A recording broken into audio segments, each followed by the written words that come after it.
What's up, peoples? I'm here live streaming. Someone want to join me?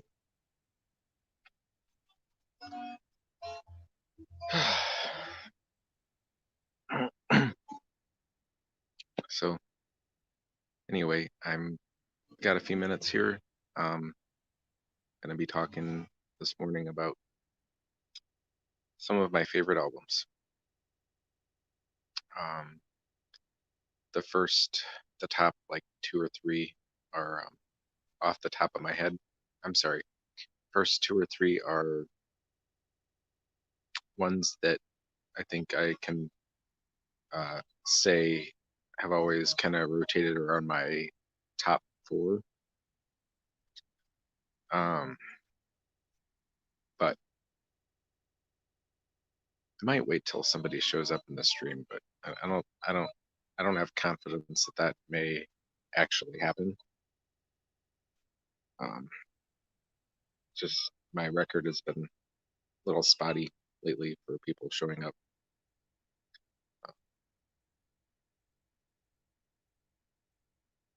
So in the background, I have playing some Leo Kottke. I will showcase this record.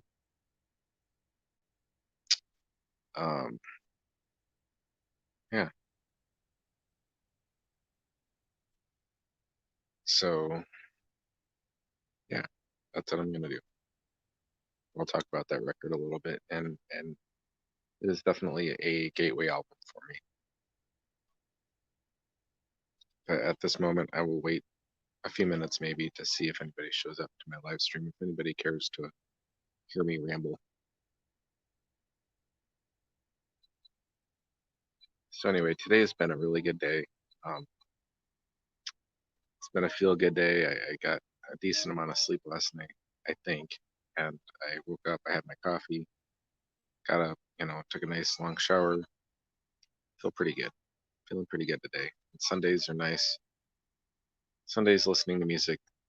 That's a great day for music and listening to music, in my opinion. It's still beautiful outside here. Maybe it's slightly cooler than it has been. So I'm gonna throw this out here in a minute.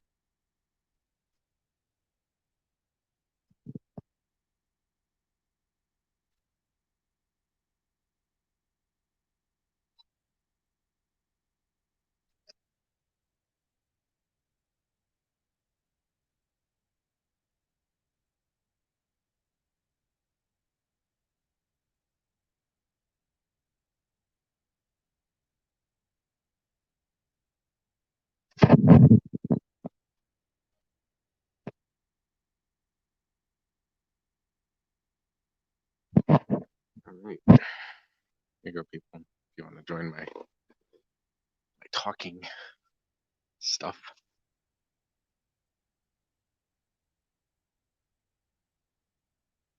My album's over.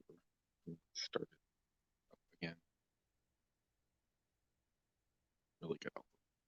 37 minutes of pure gold, if you ask me.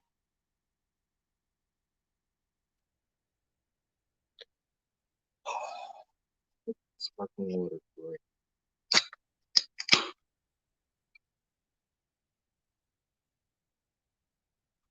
A little plug for some AHA. Little shameless plug. Apple and ginger. Sounds disgusting, but it's quite delicious. I don't think anybody's going to show up to my live stream, which kind of sucks because I kind of wanted this to be kind of a fun thing.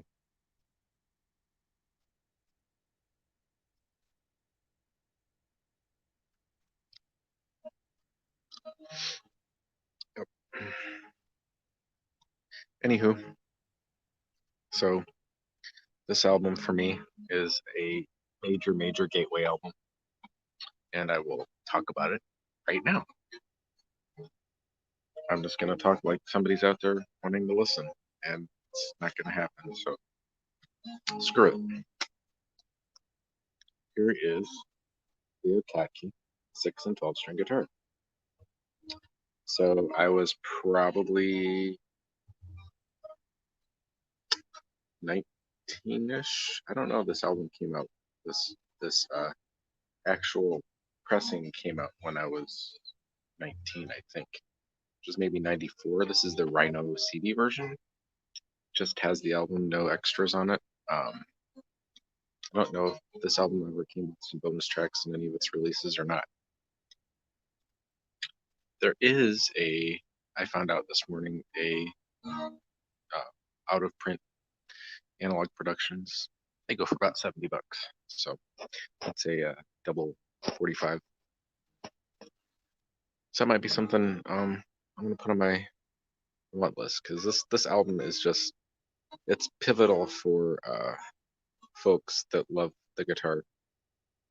So something about this album is that John Fahey actually made um, helped make Leo Kottke famous by putting out this particular album on Tacoma Records, which was John Fahey's record label.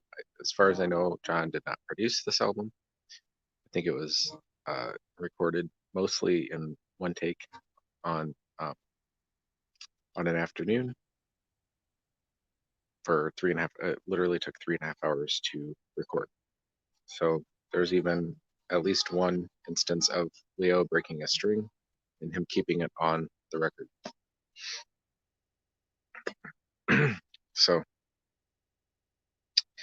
so this album, um, I'm pretty sure I read the liner notes to the album that were included with the CD, and Leo Kottke, or sorry, John Fahey's name came up while I was reading. So at some point after that, I purchased a John Fahey CD, which was um,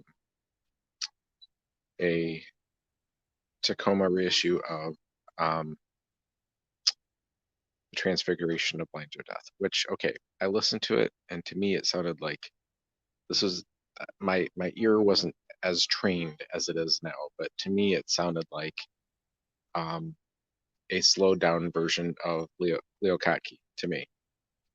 But really, John Fahey's music is much different than Leo's. Leo's is a lot more melodic, um, accessible, maybe that's the word that I'm looking for. I just had two people pop in here and then leave, probably because they heard me talking about John Fahey. So groan. That makes me sad. But I'm gonna talk anyway about my favorite albums. So the album that I'm listening to in the background is 6 and 12 String Guitar by Leo Kottke. It is not my favorite album of all time, but it is a very important album in terms of me being turned on to kind of guitar music and folky acoustic music. Whereas previous to that, that was not a world that I traveled in. I was a Beatles dude, and um, so yeah. Uh, so honestly, I had heard of, I saw probably another Gateway, um, and really at the time it was kind of a back of my head purchase. Okay, I didn't know anything about Richard Thompson, but I purchased his album Rumor and Sigh, which actually got a lot of airplay and some of the more alternative and college radio stations back maybe around 1992, 2 or 3, but I think it was 1992 when that album either came out or was popular. And so there was definitely a little, that album was a little bit folkier than some of his albums, but it had a great vibe to it that you got to go and revisit. I love Richard Thompson. He's one of my favorite guitar players ever. And later, at you know, so I'm kind of giving a little bit of a background and talking about gateways. Well, I kind of lied, because the this album, yes, was a major gateway for me that I'm listening to right now. It's Leo Kottke 6 and 12 string guitar. But so, like I said, prior to that, I had purchased Richard Thompson's album Rumor and Sigh, which is a great album. But I spent many years not listening to that album. I purchased it, I listened to it, I liked it. I listened to it a few times, and then I was just kind of shelved it, and I was like, okay. And I ended up getting rid of pretty much all my music.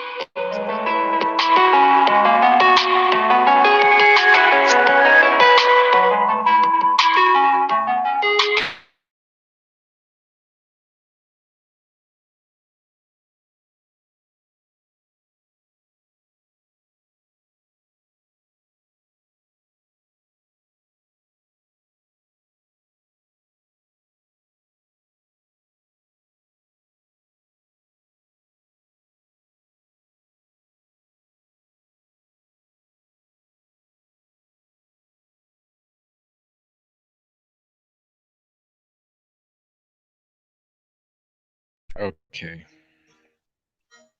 I'm back, folks. I had to take a phone call. So yeah, subconsciously, Rumor and Sigh was probably a gateway for me. Even though I had not made a Fairport, I might have heard the name Fairport Convention.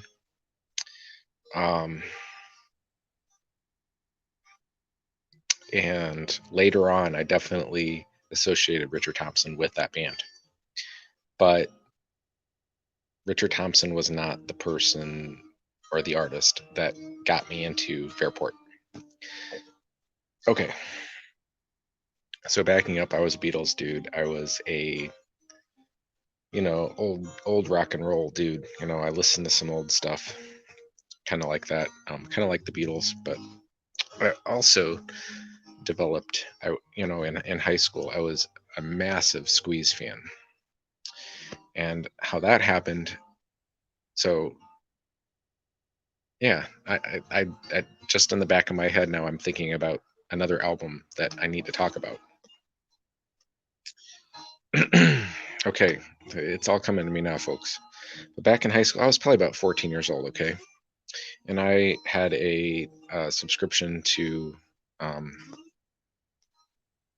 I believe, the first one that I had was a BMG Music Club, and so inadvertently, I would forget to turn in my little card things, and they send you whatever is the selection of the month. And a couple times, the albums that got sent to me were like ended up being two of my favorite albums of all time, to be perfectly honest.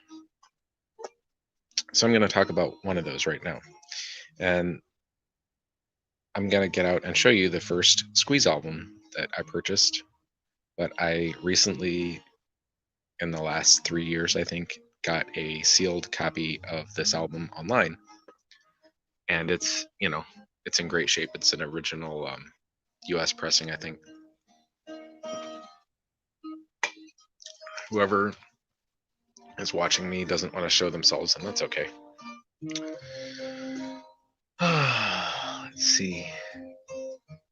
So I've got a handful of Squeeze albums on vinyl. I've got East Side Story.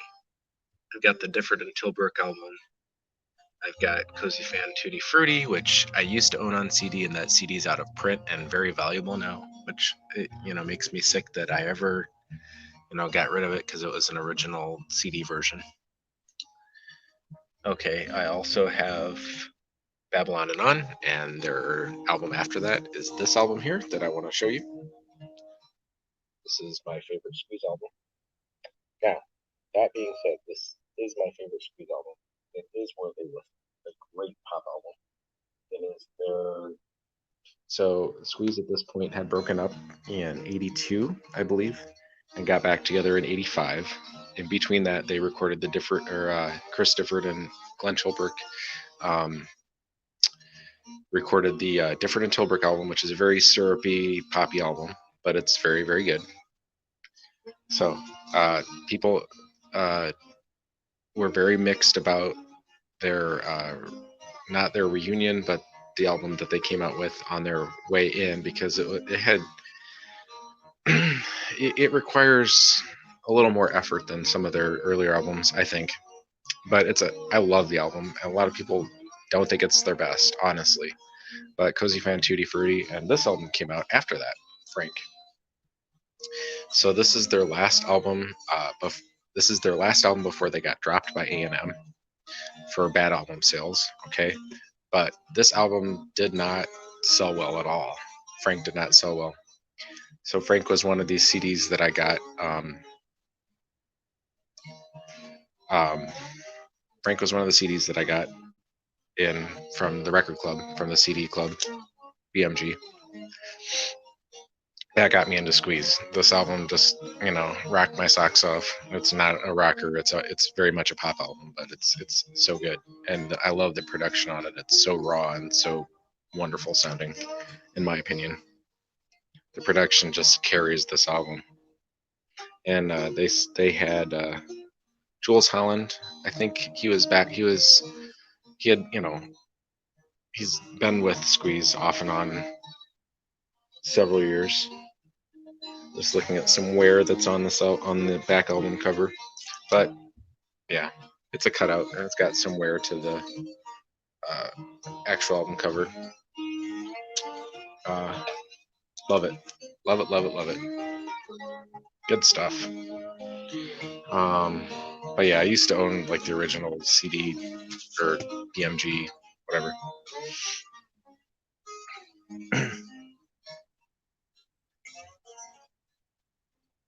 Anywho, so I talked a little bit about acoustic music. Um, so you know what? Oh, I have a guest.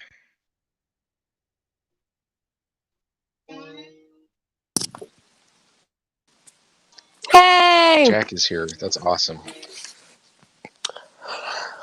I didn't see you at all. Sorry about that. Yeah, I figured that. I was about to do it in the chat. Can you hear me okay? I'm trying out a new... Hold on, because I can barely hear you. Hold on. Okay. I might go with what you're doing here.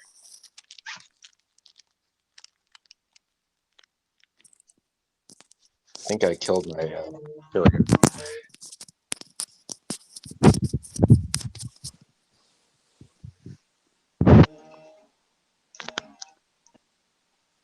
Can you hear me now? Yeah, I can. Someone's out. Okay. Someone's out there watching this. So I think it was me. Okay. So how long have you been watching? 5 minutes. 5 minutes. Okay. So the album. So Jack, you might like this album. Maybe, maybe not. But this is a very, very highly influential acoustic music album.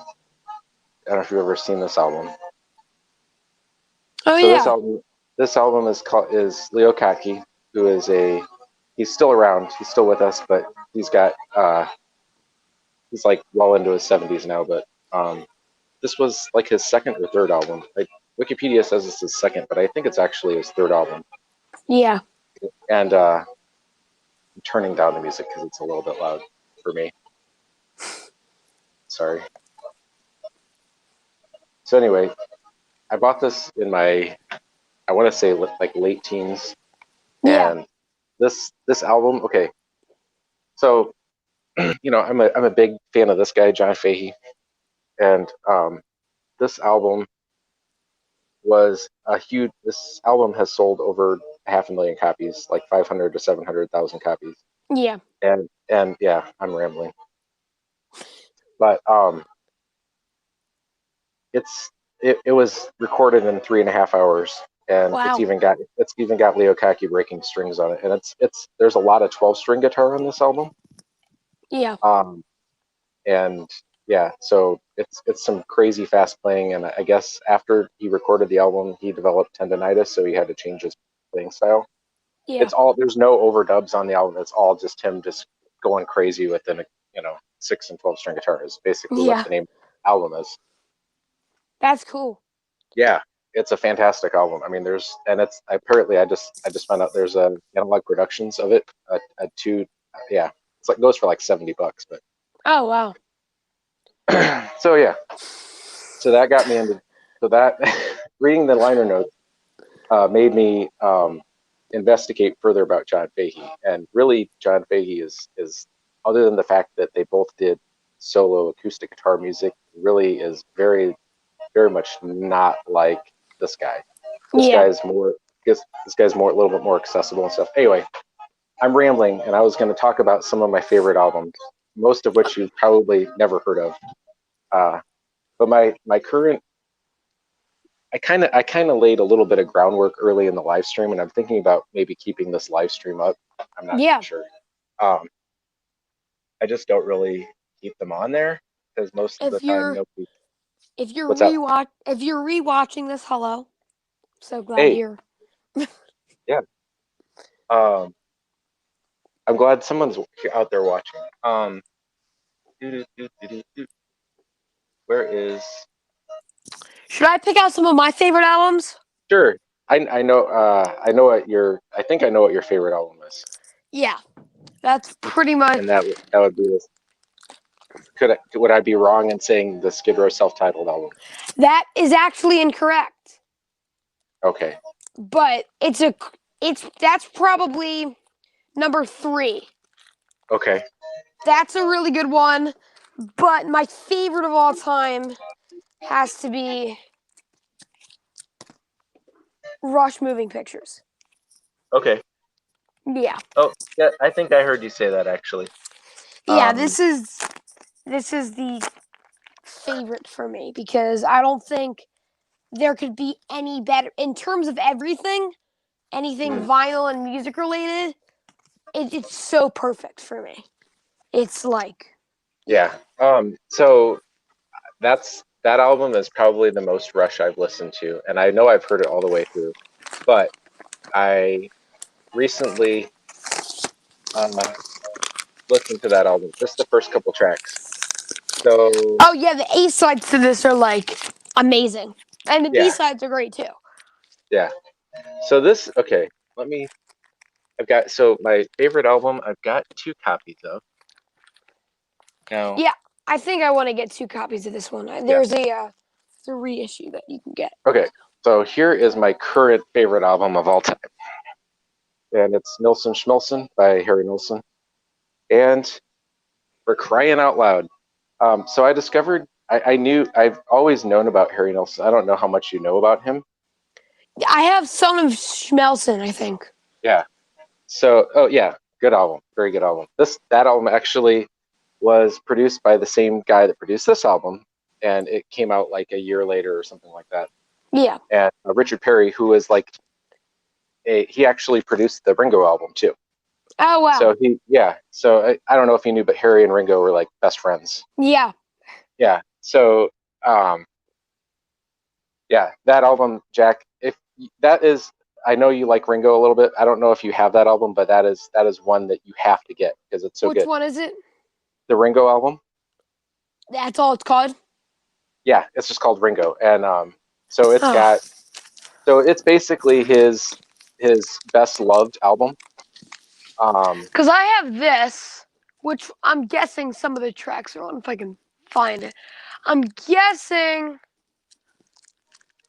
that some of the tracks from that album are on this, if I can even find it. Let's see. So just Where's... I'm gonna talk if that's okay while you find that. Yeah. But the Ringo album actually it's the only album that features all 4 of the Beatles on it, just not together. Oh, And wow. it actually has a song that has musically speaking. So as musicians and songwriters, every excuse me, every Beatle wrote one or half of a song. You know, like George mostly wrote "It Don't Come Easy," I think. Yep. Yeah. Okay. Anyway, "Blast from the Past" is what you got there, right? Yeah. Okay, that's a fine album. So I don't know if what's actually on there. What are some of the song Um. titles? So it's just greatest hits. So Back Off Boogaloo, obviously. Okay. Don't Come Easy. Oh, You're okay. 16. Yeah, Yeah. that kind of stuff. Yeah, yeah. Photograph. It's a really, yeah, that is a good album actually. I don't know that it's all I don't know if it's just a compilation album. I can't remember. Yeah, But I'm that pretty was one sure it's just a compilation. I don't know that though. that was one that back in the day um I used to record they used to have LPs at the library when Yeah, I was like your age, Jack, is actually when I was 12, I is the year that I like really discovered music and especially the Beatles. The Beatles were like that was like such a eye-opening thing for me. yeah, Um yeah. So anyway, Nilsson Schmilsson, and so that's kind of a recent favorite album in the last like I discovered Harry Nilsson back in 2016. And let me see here. So recent like after that I bought this cool thing. So this isn't everything Harry Nilsson put out, but this is everything that he put out on RCA. Oh wow. Yeah, it's a really really cool collection. It's got bonus tracks and all this stuff. And, well, Yeah, yeah, there's bonus tracks and then there's like stereo and mono mixes of his album. So it's everything on RCA that he put out, yeah. which began in like '67. Um, but yeah, it was actually Derek Thomas who was the Beatles press officer that helped make Harry Nilsson famous because he introduced Harry's music to the Beatles, and the Beatles were Oh like, "Oh wow. my gosh, this guy is just fantastic!" Obviously, if you listen to Harry Nilsson, you hear a lot of Beatles influence in there, especially his '60s stuff. But so the later his first album's great, but I love his second, third, and then everything pretty much through the album that you have, and then some of the stuff after that. But some of the stuff after that's a little bit, Yeah. it's a little bit kind of like some people don't really like it, but it's still really good. He does, he's famous for doing a lot of covers and that kind of thing. But Hmm. his two biggest charting songs were covers of a Badfinger song and who's the other dude? Neil. Anyway, he was a no, Neil was his last name. I can't remember. I can't. I yeah. Anyway, so yeah. So that I have some go ahead. records that I'm actually selling, which should be very Okay. exciting. Yeah. Should we see it? Yeah. All Sure. right. Go ahead. Let's see. I'm It's dominating. I'm dominating the stream. So go ahead. all right. Let's see. Well, it's not a lot, but I always try every like month or so. I'll pick 10 records that I don't really listen to, Yep. and then I'll sell them. So the first one, the Vinyl Archivist sent me a bunch of records, and a lot of them were upgrades for me because they were very clean. So this is my old copy of Imagine. Yeah. Very good album. Yeah, really good. So I have my play copy up here, but this isn't. I yeah. That looks like a. Is that British? I can kind of tell it's a little bit glossy looking.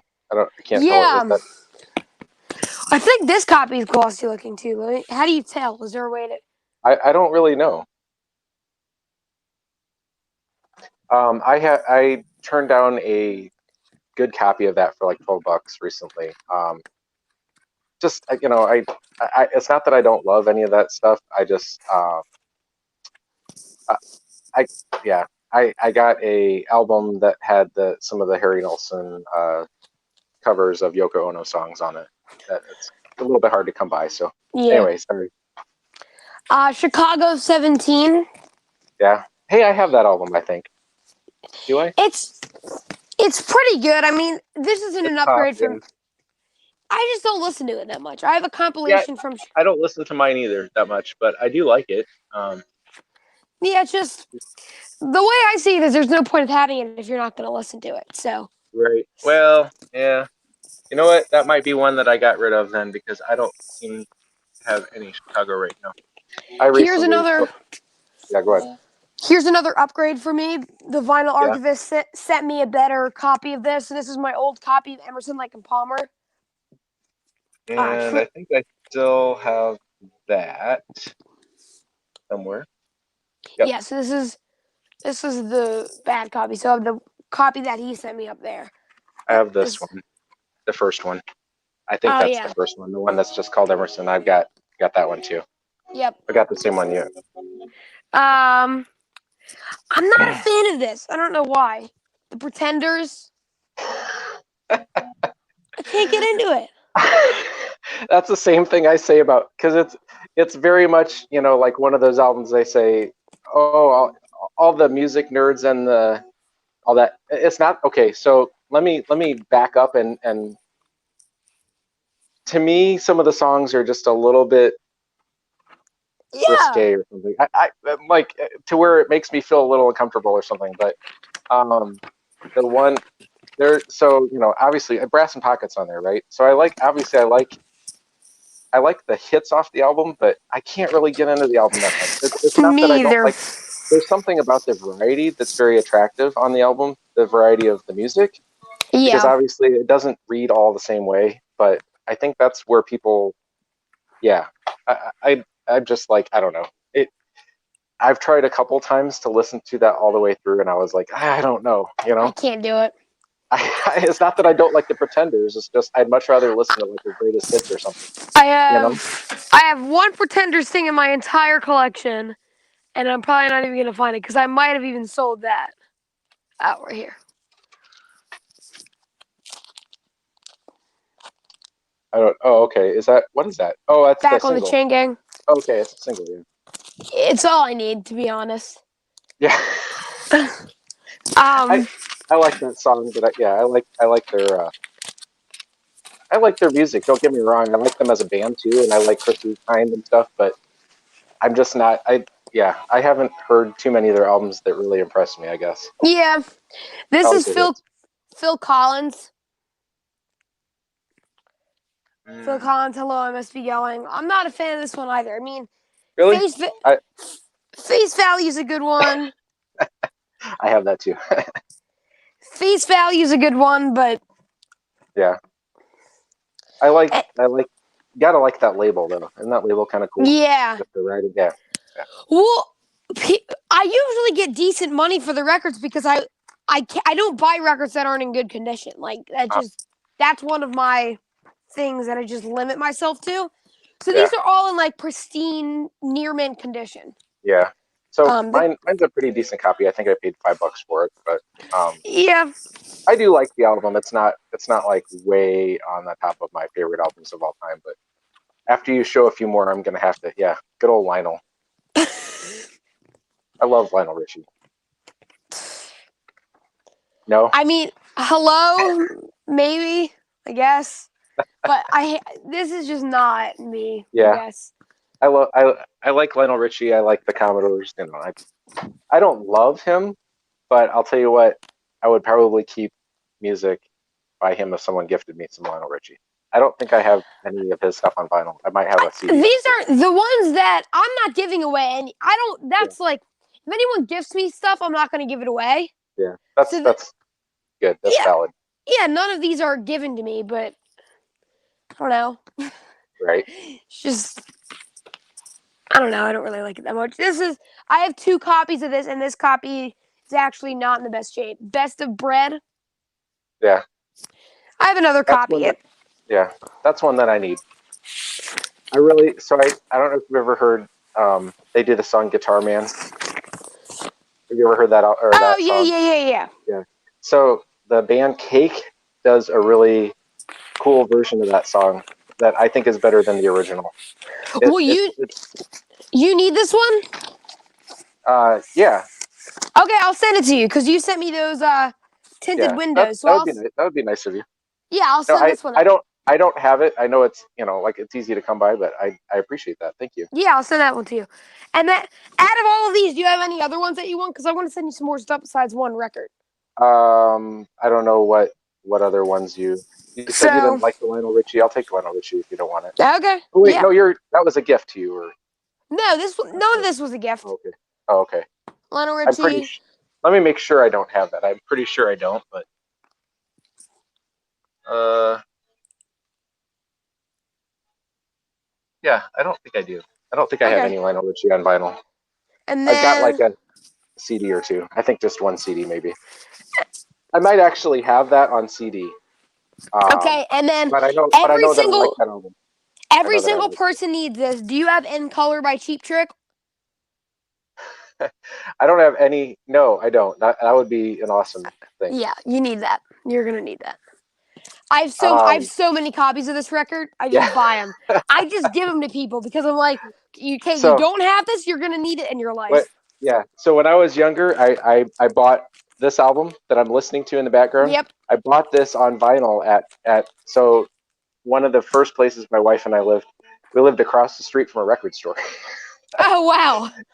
And all of the records were $1.50. I kid you not. And they most of them were in really good condition. Yeah, All that's like the I shouldn't dream. say I shouldn't say all, but a lot of their regular records were $1. They were $3 normal price, but 50% off all the time. So I bought That's the dream right there. yeah, I bought a repress of this album that I'm listening to in the background and gave it to a friend of mine because I'm like, hey, I know you're really into records, and I wasn't into as records as much as he was at the time. So I was like, hey, I know you'd really like this album. So anyway, I'm going to talk a little bit about some of my favorite albums. So Nilsson Schmilsson is and I know you haven't heard of this number two album. So if you have, it's absolutely a miracle. But this is a British singer songwriter. His name, he actually has, I want to say he has like some college professor job or something. Yeah, I've never So heard of his him. name, yeah. Ah, sorry, I dropped my phone. Life struggles. Okay. So this is some indie artist dude. I can't even remember who it was, but he helped re-release his first two albums on CD. And so what this is his first two albums plus one bonus track. So it's kind of cool. I think I paid like $10 for it. Yeah. But yeah, I've had this for like 10 years, and his first album is great. It's just it's he doesn't always do super happy music, but it's super melodic. Yeah. And the first album is well, okay. This is not his first album actually. He actually had some like an album or two out on some major labels back in the UK, and they're I know like the first album is super hard to find or something. I'm not Yeah. sure, but this is these were these were on like some independent labels, but they're re-released. This is anyway. The artist is John Cunningham. So this album here, Happy Go Lucky, for a while was my favorite album Oh wow. until I met Harry Nelson and his music. I didn't meet Harry Nelson, but yeah. Um, so it's very Beatley.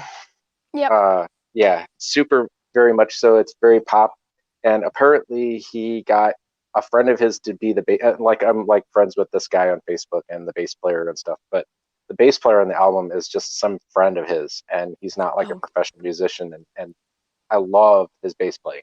Yeah. Um, I'm trying to think of what would be okay. So this also you haven't heard of, um, I'm sure. So this was way up for many years. This was way up on my number one spot. This is so they're called Herod and Funk. Okay, it's kind of like Simon and Garfunkel, but not very much. It's got fretless bass playing on it. It's produced. It's one of the last albums, if not the last album, produced by. He was like a Christian artist named Mark Hurd, but he did like Yeah. a lot of folky, thoughtful music, and not he wasn't like like overtly religious in his lyrics or anything like that. But I mean, he was like some of his early stuff is, but very kind of Americana rootsy stuff. But this album here, so it's a little. It might sound a little bit dated, but I mean, it's like a very much like a college.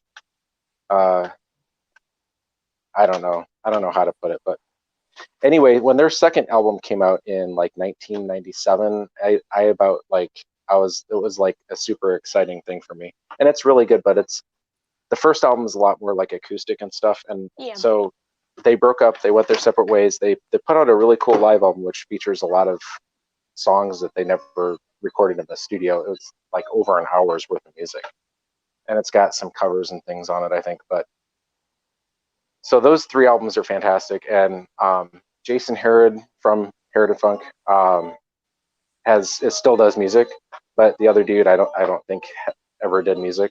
Yeah. There's a lot of bands that I kind of got into around that time with some acoustic music. I got into Bruce Coburn, who's I another don't know kind of him. folky. Yeah, he's Canadian. It's hard. Like if you like that kind of music, it's hard not to like. He gets a little political. Like he's very kind of liberal, I guess. Yeah. But he does like a lot of like Christian imagery and kind of mystical stuff in his music. Kind of a decent lyricist, but he kind of like invokes a lot of like nature. Like I don't know, he's always like talking about like looking outside and seeing the creation, whatever, Yeah. um, like trees and stuff. I don't know it, but I mean he's a killer guitar player. He's very Yeah. good, mostly acoustic guitar. But yeah, he's still around. He's still making albums and stuff. But Canadian guy. Well, Anyway, go ahead. I'm gonna have to find a box for this. Hold on.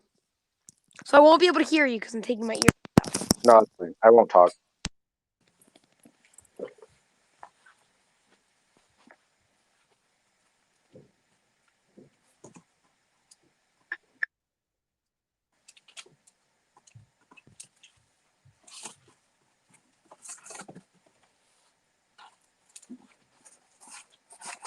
All right, I'm back.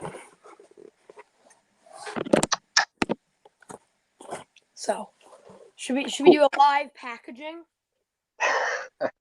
That's very kind of you, Jack. I appreciate that. Um, Yeah, I'm I, excited. I don't expect anything in return, so but it's a very nice gesture. That tinted windows is hard to find, and I'm So it's hard to find, but Jack, I paid like a quarter for it. So yeah, I didn't know it was hard to find at the time, and it's not that I don't like the album. I just figured you're probably more of a Cheap Trick completist, and honestly, I don't own any hard copies of Cheap Trick anything. So which that's awesome. you're gonna get in color in a second. It's the greatest That's album. awesome. So So I'm kind of rambling about my favorite albums, and I talked about this album, but I discovered a lot of albums when I was like 14. I was uh, BMG Music Club, like a music club service, and I'd get these CDs and stuff, and I'd get. So I'm going to talk about this album again real quick. This is my favorite Squeeze album. oh yeah, Frank. Yeah, I love this album. It's Yeah, fantastic. It didn't sell well at all, and I but it's heard. my favorite. Is that when Sorry. the label dropped them? Yes, that's what you Yeah. probably caught that part of my live stream. Yeah. So I I incidentally though, I A&M, I, sorry, go ahead. I researched Squeeze once. You said they were one of your favorite bands, and I heard about Yeah, them. they're like my second favorite band, Yeah. honestly. And see, there's people that criticize their music, but in my opinion, they've never, okay, their first album I wasn't super crazy about, but Yeah. every album after that I love for the most part. I mean, I have some of their albums, or some of their albums I don't own a lot of like hard copies of their albums, but some of their albums I like more than others, obviously. Yeah, that's the But case. yeah, they're very influenced by the two main guys in the band. They're a lot like they approach songwriting probably in a similar way to Morrissey and Johnny Marr of the Smiths. One guy wrote the music, and the other dude wrote the lyrics. Yep. So yeah. So Glenn Tolbrook, who is their lead guitarist and lead singer, I got to answer a phone call. I can't really hear you. Oh, looks like I'm in charge of the stream now. Packing a box. Very exciting stuff here. Only on the Mike Sweeney stream do you get all this.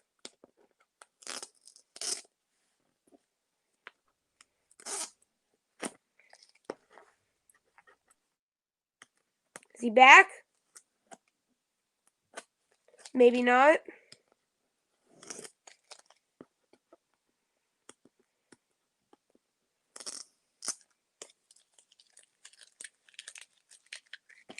I don't know. No one knows.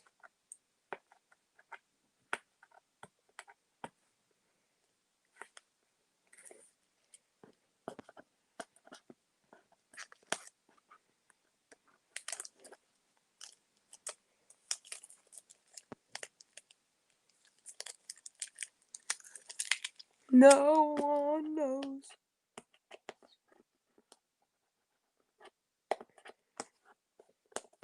Sorry about that, Jack. I had Oh, to your answer a phone call. So, phone calls are very um, important.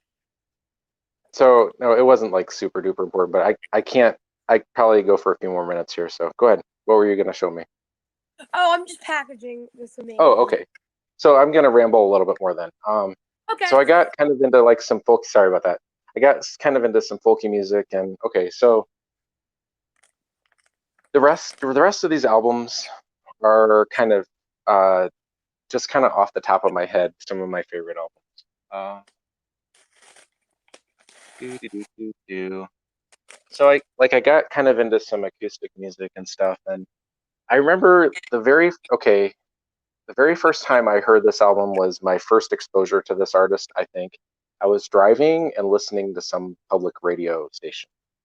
And I heard it on the radio and I was blown away. Okay. Don't you So love when here's what's that? don't you love when that happens? When you're listening to the radio and then you like discover something And new. so I I literally I mean this is one of my favorite artists. Like it's way up there with the Beatles and um like John Fahey. Yeah. So Nick Drake, he only Oh, put out he only put out 3 albums in his lifetime. He went virtually undiscovered by everybody, yeah. and um, he it's debated whether he committed suicide or not, but he dealt with a lot of depression. You can kind of hear it in his music, but the music is very beautiful and um, lyrics are great.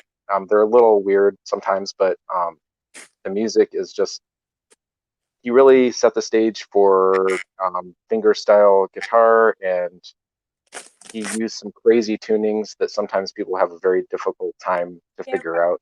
But I mean, he played the guitar like there's no. I mean, he was amazing. And if you listen to story, he actually his producer was an American producer named Joe Boyd, and Joe Boyd actually produced Pink Floyd's first single.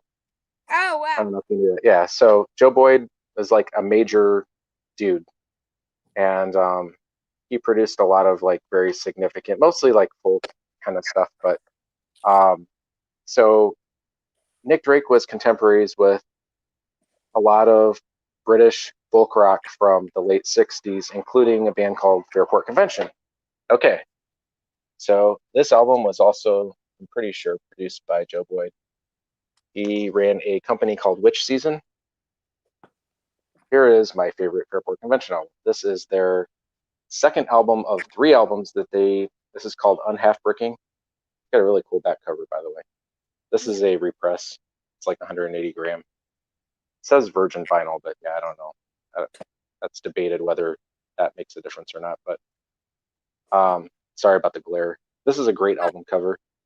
I want to say this is the lead singer's parents. That was a rumor. I don't know if she said that, but somebody told me that, and I had never heard that prior to that, so I'm not sure.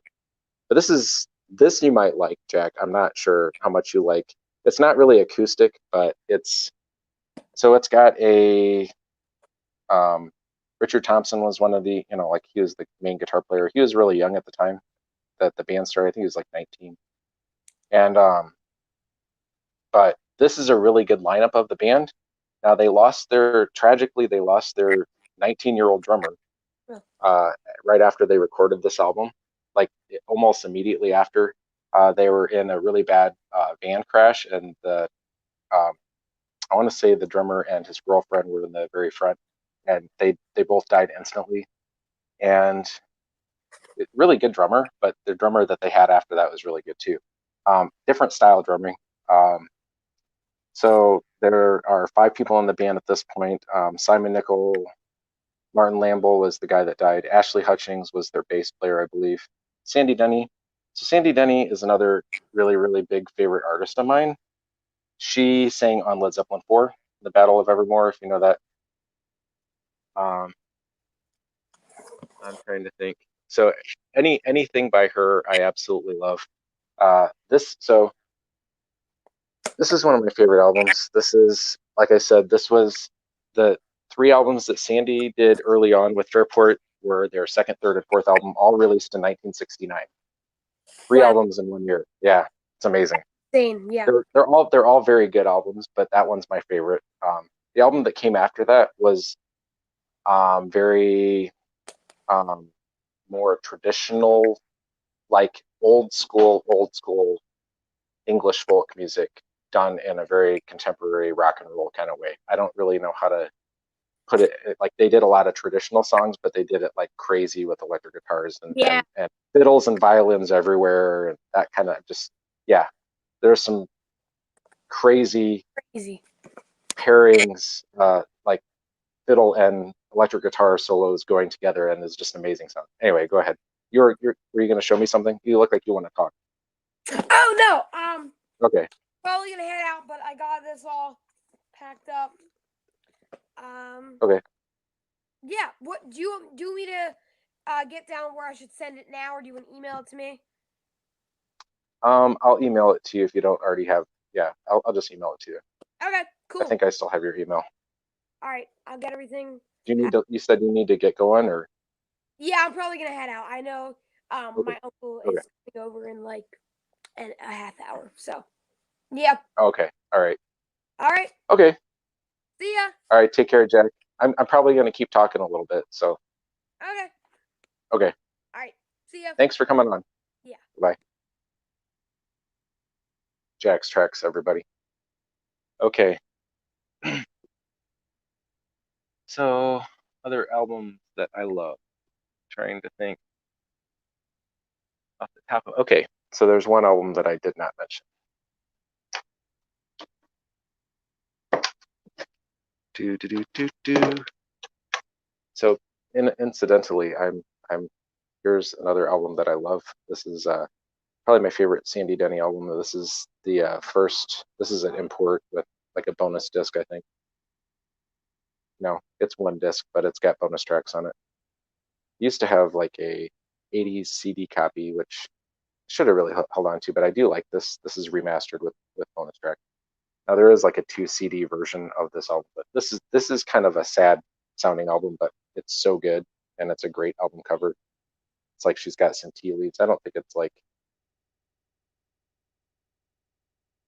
marijuana, but I'm not sure exactly. She's doing some kind of thing. Anyway,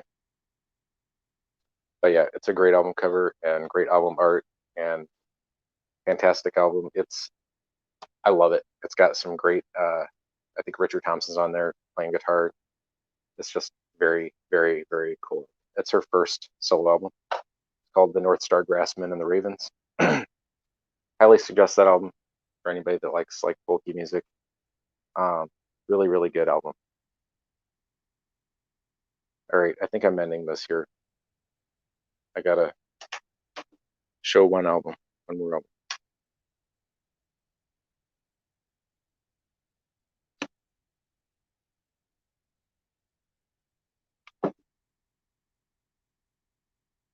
This is somewhere on my top 10, but this is not the album I was going to show you. First, Tracy Chapman. Gotta have it. So good. So good.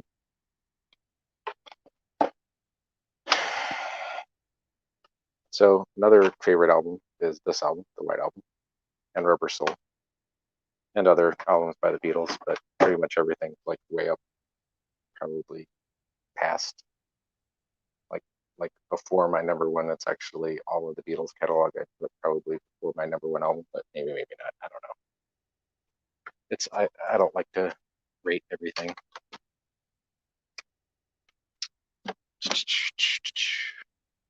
So first two Tears for Fears albums, those are great. Here's another cool album by a band you've never heard, probably Sonia Dada, Barefoot Soul. It's a promo copy CD, but man, that's a great album. I love that band.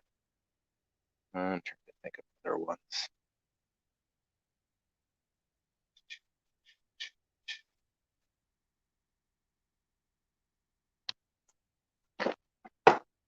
anything REM up to the point of the album Up.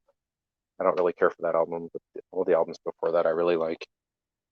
And this by far is not an exhaustive stream or anything like that. Another band, I was just talking to Adam the other day about this, but another band that I love, the Ocean Blue, and this is probably my favorite album, Beneath Rhythm and Sound. If you like the Smiths, definitely some Smiths influence without them sounding exactly like the Smiths. Very good, and this atmospheric sounding stuff.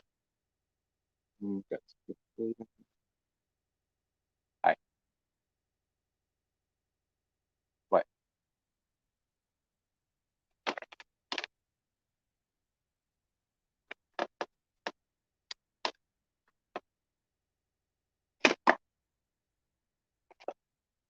But here's one. Everybody, Michael Penn March. That's Sean Penn's little brother. All right, that's a really big album. One of my favorites. Bye.